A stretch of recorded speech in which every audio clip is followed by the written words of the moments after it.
Hvaležno pozdravljeni, dobrodošli. Tole je klepetavi biohacking Kaja v moji družbi in danes bova klepetali o testosteronu. Za moške, predvsem je tale vsebina za moške, čeprav roko na srce verjetno bodo gledali bolj ženske. Tako, in potem pridigali svojim moškim. Ampak, okej, dajva mogoče za začetek eno platformo postaviti, ne? Torej, ženski stresni hormon bo znižal oksitocin, medtem ko bo moški stresni hormon znižal dejansko testosteron. Tako je. In tukaj je že ena taka osnova za bolj mirno življenje. In da prevedem to v ženski način, ko je moški stresiran, me bi se objemale pa cartale, moški pa rabijo iti na fuzbal ali pa rabijo iti, ne vem, nekaj testosteronsko bogatega početi, a ne? Sprostiti testosteron, ja. Yes, tako, yes, tako. In sprostiti to napetost. In že, če to vemo, po moje, rešimo 50% razmerij. Tako, ja. Tako. Okej. Mogoče samo še to za platformo, tako kot si rekla, ne, tudi ta hierarhija hormonov. Ne. Veliko ljudi se ne zaveda, da je tako, kot si povedala, ne, da so pomembni najprej serotonin, pa pač oksitocin, pa pač melatonin in vsi ostali hormoni, v bistvu spolne hormone rešujemo na zadnje, ne, se pravi estrogen, progesteron, testosteron in tako naprej. Ne. Tako da je to tudi v zavedanje še gledalcem in gledalkam. Ok, mogoče še ena zadeva, testosteron je izjemno pomemben, predvsem pa najbolj napaden hormon sodobnega časa, zaradi mikroplastike, zaradi sevanj, zaradi odličnih idej, da imamo telefone, da jih imajo moški v žepih in vse take stvari, ne? Tako, ja, tako, točno to, ja. Se strinjam. Pa predvsem se mi zdi v zadnjem času opažam tudi jaz pri moških strankah, res velik upadec testosterona. Eno je to, kar si povedala, drugo pa jaz mislim, da je tudi res stres, hudi napori, stres, to res uničuje testosteron. Ženska emancipacija? Tudi. Tudi to. Mislim, ženska z tistim klasičnim, agresivno-feminističnim razmišljanjem, po mojem mnenju, kastrira svojega moškega. In ne samo svojega moškega, tudi svoje sodelavce, prijatelje in tako naprej. Ja, definitivno. Mislim, saj veš, jaz sem zelo za to, da je ženska v ženski energiji, moški pa v moški energiji in jaz mislim, da bi tako tudi mogli biti, tako da v bistvu dejansko en na drugega slabo vplivamo, ne. Saj moški pa potem za to svojo ko so poženščeni, ne, se pravi, ko niso v moški energiji, tudi slabo vplivajo na svojo žensko, ne. Se potem pa ženska po drugi strani ne počuti varno, nima neke zaslombe doma, ne, in potem se pač v bistvu začne ta boj, a ne, oziroma že pol mesarsko klanje na koncu. Okay. Kaj lahko poveva za sam začetek o samih znakih, da je testosteron dejansko nizek? Mava sicer cel seznam, ki ga lahko naši gledalci tudi tale trenutek vidijo. Med drugim pa govorimo definitivno o zmanjšani mišični moči, manj energije, nizek tudi spolni nagon in slabo spolno zadovoljstvo. In jaz bi se mogoče na tej točki ustavila, ker slišim mlajše punce, ki govorijo o tem, da mlajši fantje, govorimo v starosti od 20 do 30 let, da nimajo prave spolne sle. To je zastrašujoče. To je zastrašujoče, ja. Sej, v bistvu tudi, če se ustavlja tudi pri temu, a ne, libido, naš libido, vedno narekuje najprej zdravje naših hormonov, potem pa narekuje tudi naše celotno zdravje. Tako da v bistvu prvo vprašanje, ki ga je treba zastaviti vsakemu človeku je, kakšen je tvoj libido. Če je libido slab, potem se nekaj hudega dogaja v telesu. Tudi v bistvu so velika vnetja v telesu in tako naprej, ne. Tako da dejansko je to res alarmantno stanje. In tudi mogoče še to, da tukaj majčkeno dodam, že kar na začetku, ne vem, če si vedela, ampak dejansko se pravi pri neplodnosti, polovica se pravi problemov je pri moških, a ne na moški strani. Tako da dejansko polovica moških je neplodnih v današnjem času. Obravnava se pa zmeri žensko. Vedno se obravnava samo žensko. Tako da mogoče to v zavedanju je tudi zelo pomembno dejstvo. Polovica, veš kaj je to je res veliko. Ja, in pa se ženske obremenjujejo in grejo na hormonske zadeve in ne vem kaj vse, v resnici je pa problem v moškem. Je, v resnici je pa problem v moškem, ja, točno to je. V polovici primerov, kar je noro. Noro. Včeraj sem gledala izpoved enega moškega, ki je tako dobro rekel. Je rekel, moja ženska bo 9 mesecev noseča, celo telo se ji bo spremenilo, potem bo rodila ono, tretje. Pismo, valjda, da bom vse jaz 9 mesecev, preden bo ona zanosila, delal na tem, da bo moja sperma najbolj kvalitetna možna. Ja, lepo to slišati, ko bi bilo več takih moških, bi bilo to super. Ja. Tako da dejansko, ja, fajn bi bilo, no, res. Ampak to glede libida, mislim, to je tak zelo kmečka pamet. Zelo, zelo logično je, če pomisliš, a ne? Mama narava hoče, da se reproduciramo. In Simpel. pač zelo simpel, a ne? Se pravi, če boš ti zdrav, ona hoče zdrave primerke reproducirati. In če si ti res zdrav, potem imaš tudi dober libido, a ne? Mislim, tudi mogoče tukaj, a ne, se pravi ta zdrava kmečka pamet, a ne, dejva se recimo najprej ostati kmečkam pri prehrani tudi, a ne, se pravi pač zdrava kmečka pamet, a ne, se pravi uživanje zdravih maščob, zato da pač je testosteron dober. Jaz opažam velik problem recimo pri svojih moških strankah, veliko je fitneserjev. In fitneserji so zelo nagnjeni k temu, se veš, da jejo piščanca, pa riž, brez vsega, oni ne uživajo maščob. Ker jim jaz rečem, fantje, treba bo res povečati maščobe, a ne, so vsi tako, ne, pa jaz se bom zredil, pa to bo grozen, ampak dejansko samo že s tem, veš, koliko se naredi v enem mesecu, ko pri moških grejo stvari veliko hitrejše, kot pri nas ženskah, imajo to ful veliko srečo, že samo to, če se poveča, se pravi, uživanje zdravih maščob, kaj se naredi s testosteronom, gre v bistvu gora, ne. Potem, če tukaj dodavaš še... Ampak se tukaj je podobno tudi pri ženskah. Tudi ženski hormoni pač rabijo maščobe. Seveda, rabijo maščobe. Jaz sam pač pravim, a ne, da moško, zato je treba skozi govoriti o razliki moško-žensko telo, ker sta si res različna, a ne. Jaz sam pravim, da pač stvari pri moških grejo res veliko hitrejše kot pri ženskah. Kakšne maščobe bi jim ti dala? Ker zdaj sva že šle k rešitvi, torej imava prvi steber prehrana, šle bova na drugi steber navade in na tretji steber pomagala. Zdaj sva torej pri prvem stebru prehrana, torej več maščob. Več maščob, definitivno. Kaj konkretno bi ti to recimo dala? Kaj, zjutraj se zbudi, pa kar eno žlico gija v usta, ali kaj? Takoj. Točno to, ne bi mogla boljš povedati, točno to sem hotela reči, ja, definitivno. Mislim, ghee je super živilo, to je tako veva, ne, se pravi, to je pač prečiščeno maslo, ne bi mogel biti boljši, tako da se pravi, lej, ghee, surovo maslo tudi, olivno olje, orehovo olje, konopljino olje, bučno olje, avokado, potem različne vrste semenk, jaz vedno razlagam o teh semenkih, dajte bučna semena, konopljina semena, lanena semena, sončnična semena, potresa čisto povsod, kamorkoli se da, ne. Tako da več tega, evo, se pravi, pa recimo kakšni oreščki, se pravi mandlji, indijski oreščki, orehi so tudi recimo odlični, tako da vse te stvari za zdrave maščobe. To je super, super. Perfektno. Super za testosteron. Še vedno sva pri prehrani, zato da se bo testosteron dejansko dvignil. Ja, absolutno imava tukaj tudi recimo bučnice so krasne za moške zaradi cinka. Odlične. Dvigne testosteron, odlično za zdravje prostate, odlično tudi za lase, kar je tudi lahko korelacija las in pa testosterona. Ja, res je to, ja, res je to. Pa potem seveda, ne, da ne pozabimo tudi uživanje zadostnih količin beljakovina, ne. Zdaj v trgovini imaš že cele stalaže proteinskih. Točno to. Kaj je? Proteinski krov. Wow, to pa nisem vedela, da obstaja. Wow, ja, tako da, evo, to je past, dragi gledalci, gledalke, don't go there. Ja, to sem sam tukaj hotela povedati, ne, za mene, za moje pojme, manj škodljivo, če pojeti tofu, ne vsak dan, ampak kot če zdaj primerjamo s temi proteinskimi pudingami, ne vem kaj vse. No, ampak proteinska ploščica, ki sem jo pa jaz pripeljala v Sloveniji. Če je kvalitetna, taka kot je tvoja, je odlična. Imamo tudi recimo veganske fermentirane proteine, ki so zelo dobri, ki so odlični, ki imajo noter encime, probiotike, prebiotike in tako naprej. Ampak take vrste proteinov, ne tiste proteine, ki spet vsebujejo vse slabe stvari. Daj mi povej recimo za enega teca, ki tudi trenira, pa še prideva do tega, koliko treninga bi dejansko ne bilo. Kako bi izgledal recimo zajtrk? Oziroma, itak bi bilo optimalno, če že govorimo o biohackingu, da je to človek, ki ima intermitentni fasting. Za moške je več kot odlično, da začnejo jesti po 12 uri recimo. Za moške je 16:8 v bistvu res čisto superno. Tako da je čisto v redu, ženske potem moramo prilagoditi glede na menstrualni cikel, ampak za moške 16:8 je super. Pa če na vsake toliko časa, recimo ne vem, enkrat na mesec naredijo 24-urni post ali pa tudi dvakrat na mesec, je tudi odlično. Odvisno, za kakšne vrste težav se gre, ne? Tukaj je treba vedno tudi to govoriti. Ne, drugače pa, kar se tiče, deva reči, prvega obroka dneva, bi jaz moškemu sestavila obrok tako, da bi mu dala na krožnik zelenjavo.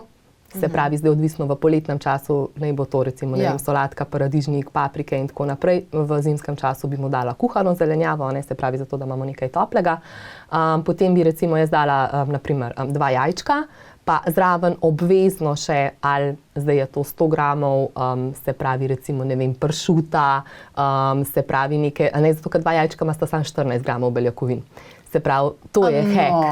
14 gramov, več nimata. Mal več. Ne, 14. Ja, pa ona domača so več. Ja, sam en jajček ima načeloma 7 gramov beljakovina. 7 do 9. Ja, no, ampak še vseeno, to je zelo malo. Mislim, pač 2 jajčka sta premalo, hočem povedati, da je treba dati še zraven konkretno porcijo beljakovin v smislu, ali je zdaj to recimo, ne vem, pršut, ali je zdaj to bresaola, ali je to recimo, ne vem, skuta, se pravi albuminska, kozja, se pravi neko vrsto beljakovin je treba nujno še zraven dodati, ne. Lahko je pa ta prvi obrok dneva tudi že konkretno kosilo, se pravi, ne, da imava kar zrezek, kos ribe, to tudi recimo.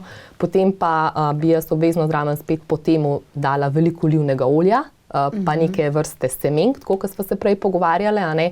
Pa zraven bi jaz za moške dodala še tudi nek kvaliteten vir ogljikovih hidratov. Se pravi, ali je to ajdova kaša, prosena kaša, sladek krompir, naprimer, nekaj takega. Tako da to bi bil tak popoln obrok. Pa jaz bi mu potem še za sladičko, deva reči sladičko zaradi serotonina, obvezno dodala še eno tablico, se pravi temne čokolade, ki je, se pravi, spet mora biti organska, brez težkih kovin. In ne v aluminij pakirana. Tako. Tako da to je tak en popoln obrok, bi jaz rekla za moškega. Ok, prehrano sva dali čez, greva mogoče na same navade. Omenila si dejansko trening, kako pogost trening bo dejansko znatno spodbudil testosteron pri moškem. Zdaj, kar se treninga tiče, je tudi tako, veliko je pretiravanja pri moških in to lahko tudi zelo slabo vpliva na testosteron. Tako da recimo to, da se hodi vsak dan v fitness, absolutno ne. To, da se vsak dan teče, absolutno ne. Optimalen trening, ki bi ga jaz priporočila, je 3-krat tedensko, se pravi vadba z utežmi. Se pravi, za moške priporočamo visoke uteži, zaradi tega, ker pač v bistvu, ko moški dela z visoko obremenitvijo, sploh recimo, če dela noge, vsi deli telesa so pomembni, ampak recimo sploh noge, se pravi, ko on dela težko obremenitev, se pravi, da ima recimo tiste potiske, veš, kaj na fitnessu, ali pa da dela recimo izpadni korak, se pravi, tukaj delajo te velike mišične skupine. In potem v bistvu telo tudi, se pravi, za regeneracijo, se pravi, da se mišična vlakna obnovijo, rabi veliko testosterona. Zato zdaj se bom pač malo pohecala, ko grem moški v fitness, pa če recimo dela noge, pride domov zelo potreben. Zaradi tega, ker mu to toliko pač v bistvu nabije testosterona. Tako da jaz bi priporočala, se pravi, 3-krat na teden vadba z utežmi. Potem bi definitivno priporočala vsakodnevne sprehode, ki so enkratni sprehod oziroma hoja je na splošno najbolj zdrava stvar na svetu. Pa priporočila bi mu tudi, da se pravi tem utežem, da doda še hit vadbo. Se pravi, ampak to je recimo lahko samo 5 minut, se pravi, ko gre takrat iz 3-krat, se pravi, da recimo deva reče minuto dela na polno poskoke ali pa teče ali pa jumping jacke, naprimer, potem se mečkan nadiha, pa potem naredi še pač recimo, deva reče 3 ponovitve, pa bo čisto redo. Ja, zanimivo. Jaz sem tudi brala, da dejansko ta krivulja vadbe pa testosterona, kako na enem momentu gre dejansko dol. Tako. Se pravi, če je vadbe preveč, je vsega preveč, dejansko pobije testosteron. Tako, ja. In začne delovati kontra. In to je kar scary. Zaradi tega, ker dosti jih ima te vadbe pol zaradi nekih mentalnih zadev, jih rabijo zaradi psihološkega efekta in tako naprej. In tukaj si dejansko lahko začnejo škoditi. To je drugače ena zelo velika stvar, ki je zelo značilna za moške, ki so zelo uspešni. Se pravi, da reč, ki delajo po 12, 13, 14, 15, 16 ur na dan, oni potem recimo grejo pač po službi, po taki naporni službi, se grejo potem še, spet bom uporabila eno tako bolj neprimerno besedo, ampak ne morem drugače, se pravi, zgont ali na kolo, ali pa na tek, recimo. In to je, ubiješ se pravi, pač dobesedno. Kuraš se, se pravi, cel dan se kuraš v službi. Ampak, veš, potem je pa fora, da začnejo posegati po dodatkih, ker ne bi bilo kul. Gremo na pomagala. Pomagalo številka 1 iz mojega stališča in iz mojega researcha in tega tudi, kar je delček v knjigi Biohacking, zdravje po matrici narave. Vsekakor fotobiomodulacija, o kateri boš tudi ti kaj več povedala, ker je tudi za ženske fantastična zadeva. Meni je zanimivo, ker fotobiomodulacijski paneli, se pravi red light therapy, po celem svetu številka 1 kupci so moški. In to zaradi testosterona. Sploh ne ženske, zaradi efekta kože, pa ne vem, celulita. Sploh ne pacienti zaradi vneti, kar vemo, da je fantastično, ampak dejansko so kupci številka 1 moški zaradi testosterona. Drugače pa čudovita zadeva, preprosta zadeva je hlajenje mod. Ice bowling. Ice bowling oziroma ball icing. Ball icing je fantastična stvar, dejansko prodajajo zelo različne zadeve, te ice packe, ki si jih dajo v tisti predel, 2krat na dan, po 10 minut ali pa po 5 minut, neverjetno dejansko zviša testosteron. Videla sem najbolj butaste pripomočke, že kakor smo jih tudi midve v Londonu videle. Gate, ki ti hladijo, mislim, ampak zelo jasno je. Jaz bi tukaj mogoče spet, če se vrneva k zdravi kmečki pameti, dejva reči, jaz bi rekla za moške je odlično vsakodnevno jutranje tuširanje z mrzlo vodo. Mrzla voda, naj si jo še tja v tisti predel še toliko bolj nastavijo, to je to tako. Ampak lahko pa tudi grejo sedeti, a veš, grejo sedeti na ice pack in je v bistvu čisto tako. Ampak če sva pri prihranku časa, se pravi, da se ti mudi, kar se večini ljudi mudi, mrzo tuš zjutraj, to je za testosteron tudi super, odlično, pa za da ni megle v glavi. Drugače pa lahko vzameš zraven za v avto, a veš. Tako, ko se voziš. Medtem, ko se voziš. In je super fantastična zadeva, ki močno okrepi testosteron. Prav res, noro, jaz sem totalno navdušena nad tem. Pa sem navdušena še nad eno zadevo, ki jo bom potem povedala v nadaljevanju. Povej mi kaj več o vplivu red lighta, se pravi fotobiomodulacije na moški testosteron. Se pravi, jaz bi kot prvo definitivno izpostavila to, kar si že omenila, se pravi vnetja. Če sva se že pač pogovarjali prej o teh hierarhiji hormonov, se pravi, najprej, kar je treba urediti tudi pri moškem, se pravi je v bistvu kortizol, se pravi v bistvu kaj, vse ostale stvari, ki se dogajajo v njegovem telesu, ali pa recimo, če ne je primerne hrane, če vse ostale stvari, to vse v bistvu red light therapy ureja, se pravi v bistvu ta vnetja, stres, ki ga imaš v telesu, boljši spanec. Recimo, spanec je tudi številka 1, ki je pomemben, se pravi, da imamo dober testosteron. Tako da to definitivno je z tega vidika pač red light tukaj zakon. Potem bile so tudi narejene raziskave, da se je dejansko se pač v bistvu število spermijev poveča za uporabo red lighta in tudi v bistvu dejansko kvaliteta spermijev se pač zviša. Se pravi, v bistvu tisti navzgor se tako obrnejo, dobesedno. Tako da pač, se pravi, to je tudi ena stvar. Čekaj, kaj zdaj govoriš o Leydigovih celicah?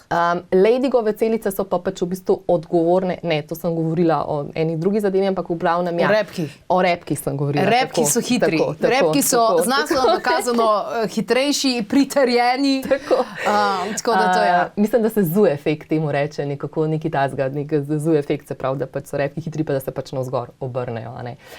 Se pravi, Leydig je pa pač v bistvu, se pravi, nastaja v modih, in je odgovoren, Leydigove celice so odgovorne za pač proizvodnjo testosterona, tako da in v bistvu tudi to pač red light doprinese k temu, da se pač te celice pač povišajo. Tako da to, pač erektilna funkcija se tudi izboljša. milijon stvari pač v bistvu, evo, ki sem jih zdajle, veliko stvari, ki sem jih zdajle naštela, so res pomembne, no, kar se red lighta No, tiče. jaz imam pa pri moških in pri testosteronu in pri libidu in pri vseh teh zadevah zelo preprosti izziv. Nič ne rabim razlagati, samo ne probajo. 30 dni mumije vsak dan. Okay. Mumija oziroma šilagit, 30 dni in je ogromna razlika v libidu, v trdoti erekcije, pri ejakulaciji, pri nadziranju vsega ostalega, res ogromna razlika. Okay. Jaz bi Nora.